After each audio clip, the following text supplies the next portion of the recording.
Hello students, and welcome to our third and final part of our video lecture on the Civil War and Reconstruction. We're starting out talking about the Freedmen's Bureau, which is a government agency designed to help newly freed slaves. This was actually part of Lincoln's plan that he had a hand in creating before he was assassinated to help slaves transition into life as free people. Andrew Johnson was Lincoln's vice president, who of course became president when Lincoln was assassinated. He favored Lincoln's lenient plan and did his best to put forward that plan and to be easy on the South and to ease their transition back into the Union. However, blocking him every step of the way was a group of men in Congress known as the Radical Republicans.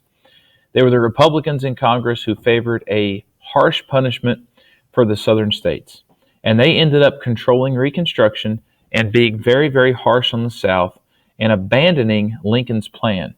And as a part of this conflict between Johnson and the Radical Republicans, we have the unfortunate incident in 1868 in which Andrew Johnson was actually impeached.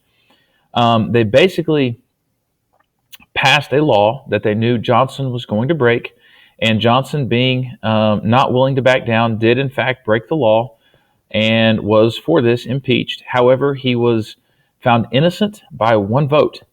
But even though he was found innocent, too much damage was done. His clout did not exist. He did not have a mandate of the people or of Congress at this time, and the radicals took control of Reconstruction. They divided the South into 5 military districts and put a Union general in control of each of those 5 districts, basically grandstanding in front of the Southern people and gloating and rubbing the victory in their faces, not being lenient at all as Lincoln would have wished. We also have, immediately following the Civil War, the 13th, 14th, and 15th Amendments. Each of these is somewhat complicated in nature, but to break it down simply, the 13th Amendment ended slavery. The 14th Amendment guaranteed citizenship to every American-born citizen, including African Americans. And the 15th guaranteed voting rights to every American citizen, including African Americans. So the 13th, 14th, and 15th Amendments are known as the Civil War Amendments.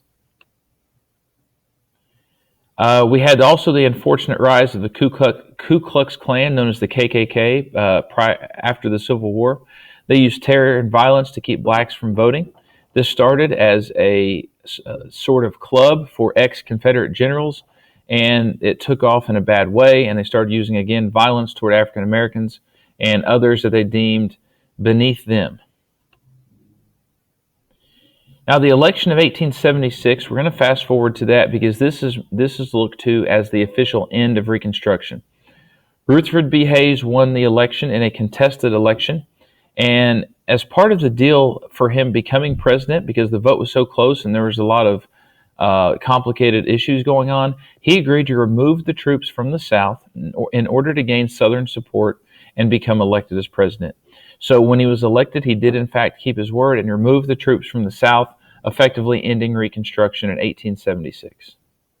And here's a picture of Rutherford B. Hayes. Now, the long-term effects of Reconstruction are many. We're going to highlight 3 of them right now. Number 1, blacks gained citizenship and the right to vote through the 13th, 14th, and 15th Amendments to the U.S. Constitution.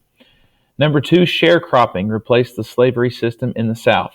Slaves did not have money, they were not educated, and found themselves in a similar situation that they were in under slavery, and that they were working someone else's land. However, this was not slavery because slavery was outlawed, but blacks would rent farmland from others and pay them at harvest time. However, the rent was oftentimes so high that they couldn't afford to pay, and the blacks were perpetually in debt to the landowners, which were predominantly white. So this was, some would say, a modern form of slavery to the blacks. And number 3 was a white backlash. We spoke of the KKK becoming prominent and doing a lot of bad things to African Americans. We also had segregation take place in the South, which means the legal separation of races.